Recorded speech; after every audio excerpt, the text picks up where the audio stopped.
Hello, hello, Taurus Collective. Kamusta po kayong lahat? Ako po ito si James from James Tarot PH. Ito po ang inyong weekly reading for August 24 hanggang 30. Bagong linggo, bagong pagbasa. Ano po naghihintay para sa inyo? Alamin natin. But first, mga Taurus, ang iyong one big question ha. Itanong mo yan sa dulo ng ating reading by using these cards. Sasagutin po natin yan. Kaya abang-abang po kayo. Okay? Let's begin. Inhale and exhale your cards for the week. Ooh, beautiful. Siya nga pala mga mahal kong Taurus.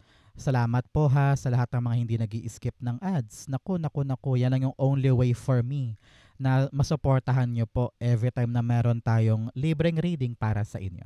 Okay? Hello rin po sa ating mga new subscribers. Welcome po sa channel natin and please do not skip your ads. Okay? At the bottom of your reading meron kang the Ace of Swords. Beautiful. Wow! Ang dami mong ace. Ace of Swords, Ace of Pentacles, Ace of Wands. Telling you new door, new opportunity, new life, new pagkakataon. Yan. So sabi dito, Taurus, kapag dumating yung chance, grab it. Okay? Kailangan maliwanag sa'yo kung ano yung halaga nung nagbubukas para sa'yo. Halimbawa, this time around may nagbukas na opportunity. Isang trabaho malapit sa inyo. Ramdam mo naman, malinaw sa'yo na qualified ka, kayang-kaya mo, maganda ang sweldo, yan yung hinihintay mo. So why not grab it? 'Di ba? So kapag maliwanag sa'yo yung isang bagay, na pwede mong pasukin, pwede mong angkinin, pwede mong itry, huwag sayangin yung pagkakataon. Pinapaliwanag sa'yo ng iyong spirit guides na gamitin mo yung galing mo sa pakikipag-usap. No? Kailangan marunong ka makipag-communicate, klaro ang boses, klaro ang intensyon, para makuha mo pabalik yung magandang sagot. Panahon to para bumangon ka at talagang makalaya ka doon sa pain, suffering mo, no? Kung ano man yung kinakaharap mo ngayon, this is a breakthrough card na parang sa wakas, yes, meron na nangyari, meron nang lumabas para sa akin. Okay? Congratulations. Especially here in your core energy, meron kang the Three of Wands. Alam mo, matagal ka naghihintay. Sayo mo, God, kailan ba darating tong kaliwanagan na to? Kailan ba darating tong panalo ko? Kailan ba darating tong sagot? Kailan ba darating tong impormasyon na hinihintay ko? It will come now. Okay? Itong hinihintay, hindi ka na maghihintay ng sobrang tagal. Kaya kapag dumating, anong gagawin? Grab it. Take it. Alamin kung ano yung halaga nito sa buhay mo para maisip mo kung paano mo siya papakinabangan ng long term. No? So, sabi dito ng yung spirit guides, time na for you to travel. Baka mamaya ito ay kailangan asikasuhin there. Baka bumiyahe ka pa ng bus or lilipad ka. Nandoon yung magandang kapalaran sa pupuntahan. Okay? For others, sabi dito, time na for you to grow. Time na for you to expand. At yung darating na ito yung magpapa-flip ng next chapter ng buhay mo. Okay? Clarify natin. So mga Taurus, ano ba yung mga hinihintay mo na yan? Sige nga, ilapag mo nga sa baba, ano ba tong hinihintay mo na balak mo nang dumating ngayon? Three of Wands, the Tower card. Wow! Pagdating ng bagay na ito, things will change. Things will change. At malinaw sa'yo na kailangan mong pagdaanan yung change na yun nang sa ganun makaabante ka na. Example, ang hinihintay mo ngayon ay kumpirmasyon sa isang trabaho sa Maynila. Siyempre, kailangan magbago na yung routine mo. Magbabago na yung paggastos mo. Mag-iiba ka na rin ng titirhan. Or meron ka ng bagong ipaprioritize dahil dumating na ito. So kung ano man yung pagbabago na kasama ng pagdating ng bagay na ito, tanggapin mo. Okay? Kailangan matuto kang mamaluktot, matuto kang mag-adjust, matuto kang maging flexible para kung ano yung needed sa'yo na requirement, maibigay mo, makasabay ka lang sa agos ng pagbabago. Okay? Importante yan. At the bottom, the Page of Swords. Importante dito, Taurus, na kinakalkal mo yung impormasyon na dapat mong malaman. Example, dumating na yung tawag, call center halimbawa. Sabi, uy Taurus, nakapasa ka sa call center namin, training ka na starting Monday. Ala, napakalinaw, Monday, meron akong bagong gagawin, tumawag na, may impormasyon na, so babaguhin mo na routine mo. By Monday, syempre, or by Sunday night, hindi ka na magpupuyat dahil alam mong meron kang gagawin kinabukasan. So kung ano man yung mga requirements sa'yo na mga papers, documents, pipilahan mo yun, makuha mo lang. Makapasa lang dito or matanggap ka lang dito. So alamin mo yung mga dapat mong gawin. Ano ba yung requirements? Ilang linggo ba yung training? Papasa ba ako doon? Alamin mo kung ano yung mga kinakailangan mong ihanda. Mag-YouTube ka na para manood ng tutorial on how to be a call center agent, paano makapasa sa ganito, ano ba yung mga vlogs, baka may mga vlogger na call center agents na maaring magbigay sa iyo ng tip kung paano to magagawa, no? So yung pagkalkal mo ng impormasyon makakatulong sa iyo para sumabay sa pagbabagong iyan. Okay? Parang ganon. So good luck and congrats. Maganda to, kaya wag laging isiping problema yung mga gagawin mo dahil yan lang yung initial step para totally makuha mo yung tagumpay sa bagay na yan. Okay? In the area of what you need to focus on, meron kang the Emperor card. Magpakatapang ka this week. Hindi pwedeng duwag ngayon. Especially sa mga papasuking mga bagong biyaya. Kapag duwag ka, kahit gaano pa kadami yan at kaganda yan, mawawala lang din yan kung takot kang yakapin sila. Okay? So, importante ngayon na you are brave, you are action-oriented. Kapag nandyan na, gagawin mo na.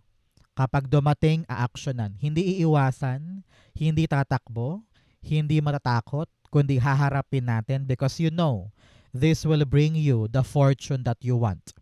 Okay? Kaya, importante ngayon na disiplinado ka, wais ka, matapang ka in the pursuit of these new opportunities. Okay? Clarify natin. Emperor, pa-clarify, Holy Spirit. So mga Taurus, kumusta po kayo today? Anong mga pinagkakaabalahan mo? How are you? How are you? Anong ginagawa mo today while watching? Emperor, the Knight of Cups. Yes, nandyan yung magandang bagay. Nandyan yung magandang biyaya. Kaya anong gagawin? Tanggapin, aksyonan, take responsibility.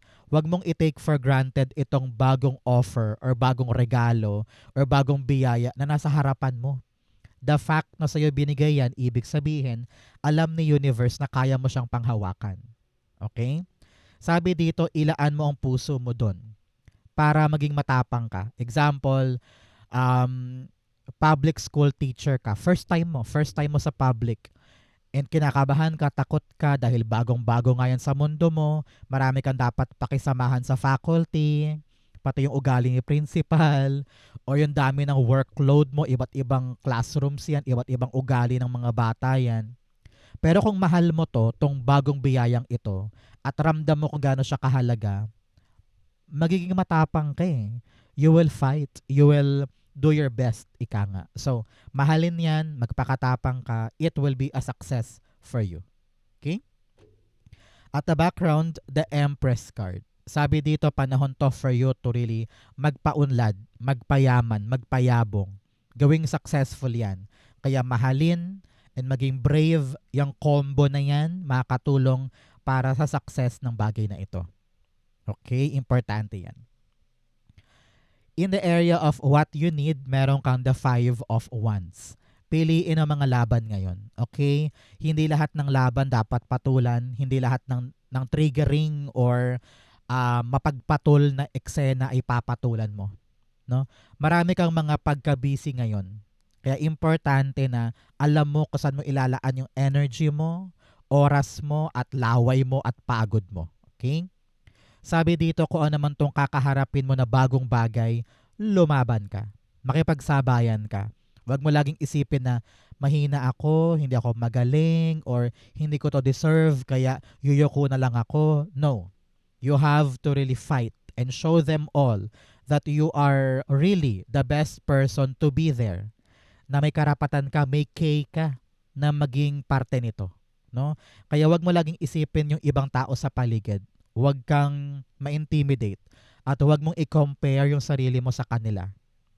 Siguro nga chapter 25 na sila, ikaw chapter 1 ka pa lang. Okay lang 'yon. Kaya nga walang way para i-compare mo eh. Magkaiba kayo ng ruta, magkaiba kayo ng stage, no? So just do your best and sumabay ka. Ang importante lumalaban ka para sa mga bagay na gusto mo. Okay? Five of Wands, you have the Four of Cups. Yes. Itong bagong bagay na ito, maaaring katakutan mo dahil malaki yung responsibility. Sabi mo, ay, ayoko sumuong dyan. Maraming magaling dyan, maraming toxic dyan, maraming palaban dyan. Ayoko dyan, ayoko dyan. Ito lang yung bagong bagay na inaalok sa'yo ni God. Sabi niya, huy, Taurus, ito yung para sa'yo. No, kailangan mong patunayan ngayon sa akin at saka sa mundo na deserve mo tong bagay na inaabot sa'yo. Diba? So now, just be ready. Ready for the challenge, ready for the obstacle, ready to prove yourself. No? Kapag niyakap mo yung bagong bagay na yan, kayang-kaya mo naman eh. Takot ka lang, ilang ka lang. So, fight. So good. It will be good para sa'yo. At the bottom, the Queen of Swords. Yes. Ito yung panahon na seryoso ka na para sa pag-unlad ng buhay mo. Kitang-kita mo eh kung ano yung halaga ng bagong blessing na ito.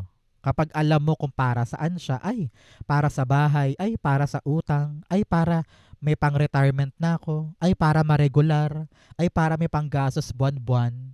Kapag alam mo yung halaga niyan, kung para saan, ano yung importance nito, nitong bagong dumating, kahit marami pa akong kaagaw dito or katapat or kakompetensya, gagawin ko yung makakaya ko. So fight, manindigan, and stand up because this is the fight na kaya mong ipanalo ngayon. Okay? In the area of what's affecting your current energy, meron kang the Ace of Pentacles. Darating na yung isang malaking opportunity or bayad ito or pintuan na talaga namang this is your window. This is your door for better things. Talagang magbabago na ang life mo. Kaya anong dapat gawin ni Taurus? Huwag sayangin ito.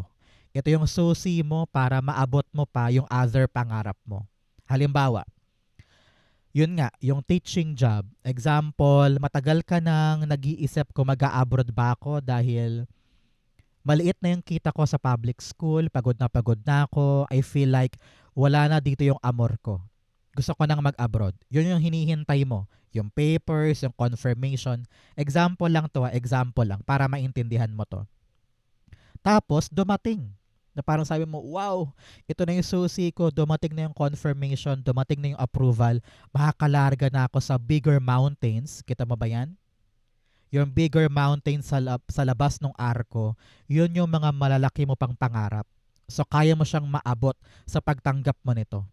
So, kapag dumating, makakalarga ka na, makakalipad ka na. Halimbawa, makakabili ka na ng bahay, makakapundar na ng bagong kotse, marami kang maaabot sa pagpasok ng bagong bagay na ito. So talagang may kombong gagawin para talagang magbago ng tuluyan ng life at makapasok ka sa new era ng buhay mo. Okay? Clarify natin. Ace of Pentacles, meron ka. The Ace of Cups. Yan, nakompleto mo na. Ace of Swords, Ace of Pentacles, Ace of Wands, saka Ace of Cups. Talagang bagong-bagong pintuan, bagong pangarap, bagong grasya para sa'yo, no? Kasi sabi dito, mahalin mo yan, ha? Put your heart in that opportunity. Dahil kapag minahal, kapag iningatan, kapag pinapasok mo sa iyong puso ang bagong bagay na ito, dodoble, titriple at lalago yan para sa'yo. Kaya ngayon pa lang, kung ikaw ay may bagong gustong pasukin na bagay at medyo naiinis ka or takot ka, learn to love this. Mahalin mo yan. It will be tremendously bigger than before and you will see the importance niyan para sa'yo. Okay? At the bottom, Justice card. gumaganti na sa'yo ngayon ang kapalaran. Sabi niya, marami ka ng sinakripisyo, marami ka ng nilaan noon, marami ka ng pinaubaya noon. Kaya ngayon, ikaw naman ang liligaya dahil sa bagong biyayang ito. Congratulations. Okay? In the area of your near future, mabilis lang to, malapit lang to, maybe a week or a month from now, meron ka talagang bagong lugar or bagong endeavor sa buhay mo. Kita ko dito bagong bahay or bago yung hangin bago yung disposition Parang either iba yung time zone, iba yung klima doon, iba yung kultura doon. Kitang-kita ko dito na yayakapin mo yung bagong bagay na magpapaangat sa'yo. So good luck in the near future. Maari ding bagong lugar ito ng trabaho. Halimbawa, lilipat ka ng ibang kumpanya o lilipat ka ng ibang department dahil na-promote ka, no? So yakapin itong exciting door or exciting opportunity na magpapabago ng buhay mo. Okay? Example, in the near future, na-realize mo, ay gusto ko nang magtayo ng aking sariling ukay-ukayan online. Dahil sabi mo, mas maraming mabebenta online. So, yayakapin mo yung exciting chance na yon na magpapabago ng routine mo or ng takbo ng negosyo.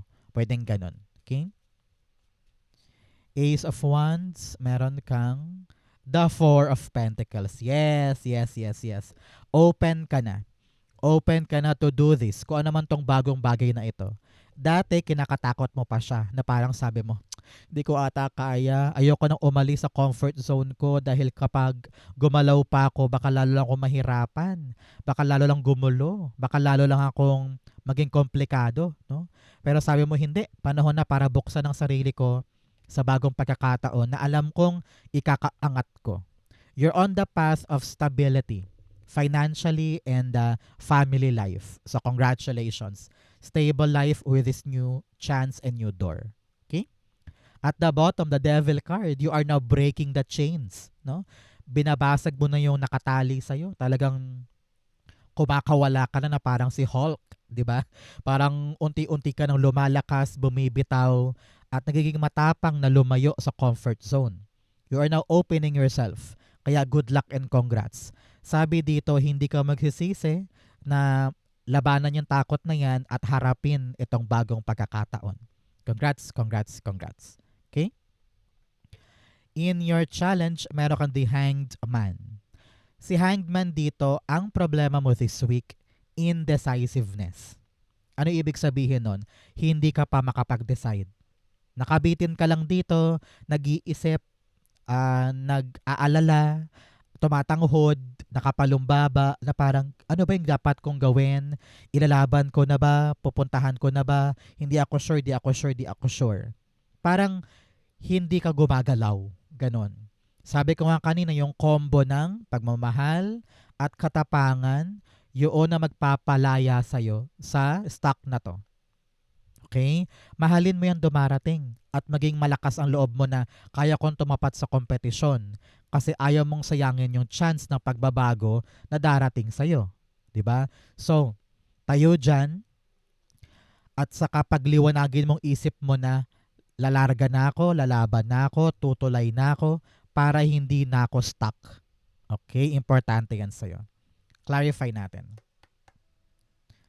The Hanged Man, pa-clarify, Holy Spirit, Spirit Guides. Narinig ko rin dito na kung hindi gumagana yung isang bagay, huwag agad mag-quit.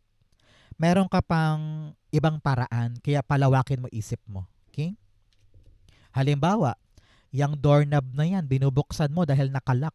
Yun pala, maling susi. So maghanap ka pa ng ibang susi.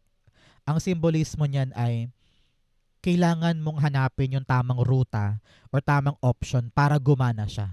Okay? Hanged Man, the Lover's card. Yes, it's all about your commitment. No? Dapat nakakommit ka sa isang bagay na gusto mong gumalaw. Hindi porket, ay, ang hirap, ay, hindi gumagana, ayoko nang gumalaw. No. Kung talagang importante sa iyo yan, papanindigan mo at gagawa ka ng lahat ng paraan para lang gumana siya or maging successful siya. At the bottom, the Three of Pentacles. May mga taong tutulong sa iyo para lumiwanag yung isip mo. Kaya mag-open up ka daw. Communicate. Makipag-usap ka sa mga tamang tao na tutulong sa'yo para makalusot ka or makalagpas ka sa initial step. Okay? In the area of your fortune, meron kang the King of Pentacles. Naku, naku, naku, napakaganda. Ito ay malaking indikasyon ng tagumpay. Kung ano man tong nilalakad mo, inaasikaso mo, at binubuo mo, it will be successful. Okay? Lalago, yayabong. Nakita ko rin dito na unti-unti mo makikita yung development at resulta.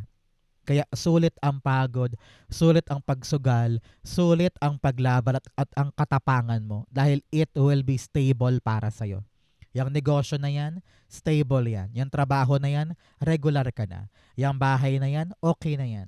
Yung utang na yan, meron ka ng consistent effort para bayaran. Meron ka talaga ditong paglago at pagtibay ng iyong finances. Congrats, congrats, congrats. Clarify natin. King of Pentacles, meron kang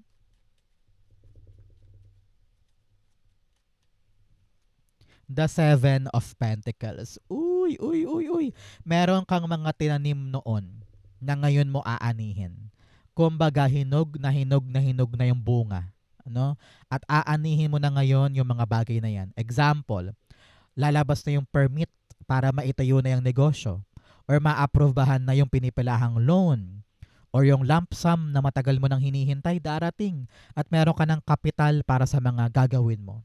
O kaya yung hinihintay mo na approval ng isang agency para sa yung trabaho. Kaya ayan, you're on the path to stability and abundance dahil nagbunga na, napisa na yung isang bagay na tinatrabaho mo itong mga nakaraang buwan o nakaraang linggo.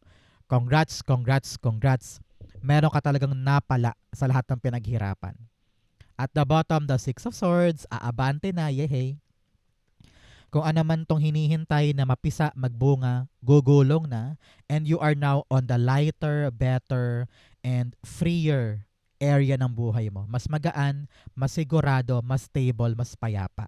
Congrats po. In your divine messages, meron kang the Three of Swords. Pinapayuhan ka na kung ano man lahat ng naging pain, suffering mo in the past, bitawan na yan. Okay? Kung nasaktan ka man sa love life na yun, let it go. Hindi siya para sa'yo. Kung nasaktan ka sa dating trabaho, hindi yun para sa'yo, bitawan mo na. Kung may problema sa pamilya, learn to forgive and forget para yung puso mo maghilom at maging mas buo ka na harapin itong panalong ito. Kapag may puot pa, kapag may galit pa, kapag may silakbo pa ng damdamin, kailangan mo nang bitawan yan. Because negativity can hinder itong magandang blessing. Okay?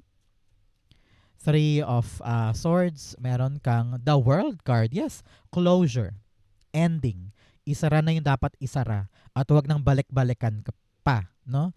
Kasi kapag bukas pa yung bagay na yan in the past, may ihirapan kang tumulay sa bago. Siguro naiisip mo, bakit hindi ako sumusulong? Bakit hanggang dito lang ako? Bakit ako stuck? Kasi hindi ka pa naghihilom. Forgive and forget, move on. Close that chapter para magsimula na yung bago. Queen of Pentacles. Kailangan mong harapin yung mga magaganda pang bagay na maaari mo makuha in the future. Yung nasa past, wala na yun. Kalimutan na yun. Nasa future yung abundance and pagyaman at paglago ng buhay. Okay? Outcome mo to, bigyan mo na kita ng fortune cards. You have chair empty. Someone is leaving your life. Yes, mag-move on ka na talaga. Meron kang mga changes, meron kang iiwanan na dapat mangyari ngayon para mayakap mo yung bago. Kapag punong-puno ang kamay mo, paano papasok yung bago? So alpasan yung mga dapat alpasan para makapasok yung bagong bagay sa buhay mo. You also have horseshoe, good luck. Wow! Claim mo to. Meron ka daw good luck this time. Maswerte ka dahil nga may mga magbubukas na mga bagong chances. You have Lily, spiritual love. Meron daw po kayo na mayapang kamag-anak na hanggang ngayon ay iniingatan po kayo. Kaya magtirik ka ng kandila or magdasal for their protection para magpasalamat. Okay? You have leg, stepping into a new experience. Yes, talagang may bago kang yayakapin na mga experience at mga pintuan. So, congratulations. Okay? Ang outcome mo, Taurus, for August 24 to 30, the 8 of Cups. Yehey! Moving forward ka na. Kung ano man tong iiwanan mo, ramdam mo na time ko na to para iwanan siya at yakapin yung mga bagong gagawin ko. Sigurado ka na, desidido ka na, malakas na ang loob mo. Nakita mo na yung katotohanan, kaya ngayon you're on the path to your happiness, to your contentment and fulfillment. Good luck, good luck, good luck sa mga pag-abante mo at transition mo na ito. Okay? I'm rooting for you and I'm proud of you sa advancement na yan. 8 of Cups, you have the Queen of Pentacles. Uy, uy, uy. You're on the path of really abundance. Pagyaman ng pera, paglago ng sweldo, paglago ng ipon, kung saan ka man pupunta, nandoon ang kayamanan na kailangan mo rin syempre yung paghirapan. Kaya here you are proving to everybody na pag umalis ako dito or binitawan ko to, yung bago kong pupuntahan, alam ko matrabaho, alam ko mahirap, nakapagod, pero alam ko na yun ang talagang magudulot sa akin ng kaching-kaching at pag-unlad sa buhay. Kapag nag-focus ka dito, hindi ka na mag-iisip ng para sa pagkain or grocery or pambayad ng bills. It will be provided. Kaya pag-angat talaga to ng kaperahan mo. Congratulations. Okay? Claim mo na yan, para sa iyo yan. So Taurus, dako na tayo sa yung isang tanong, isang sagot. Pumikit ka na ngayon. Think of your one question. Inhale and exhale the answer to your question. You have the 10 of Wands, the Ace of Pentacles, and the 8 of Swords. Beautiful. At the bottom, meron kang the Lover's card. Si Lovers dito sabi niya, kung yung question mo'y mahalaga sa'yo, importante sa'yo, pinipili mo, choice mo yan, panindigan mo. Kumawala ka sa mga takot mo. Iniisip mo na, ay gusto ko nga pero parang hindi ko naman ata kaya, parang dead end na, parang hindi ko ata kaya tong solusyonan. You have what it takes. Magaling ka, marunong ka, mahusay ka. Hindi mo naman yan papanindigan kung alam mong hindi mo kaya eh. Kine-question mo lang because you're afraid. So be brave. Laksan ng loob, panindigan to, tapangan ng sarili. Daanan mo yung proseso. Kahit mahirap, kahit mabigat, prove to them na hard worker ka para lang makuha mo tong blessing na ito. Napakaganda nito. Ngayon mo tinatanim yung punla ng isang bagay na pagdating ng araw, uunlad. Okay? So wag sayangin tong chance, maging matapang, magsumikap, panindigan, it will be good for you. If you're waiting for a yes or no, the answer is yes. Maganda yan. Pero ikaw mismo, dapat mong asikasuhin yung mga dapat baguhin sa iyong sarili and dedicate yourself para ito'y magbunga ng maganda. Good for you. Okay? So Taurus, yan po yung isang tanong, isang sagot. Ganon din po ang yung August 24 to 30. Sa po kayo nakaresonate, comment below. Basahin ko po yan. Thank you mga mahal kong Taurus for watching hanggang dulo. I love you. This has been James for James Tarot PH. God bless everybody.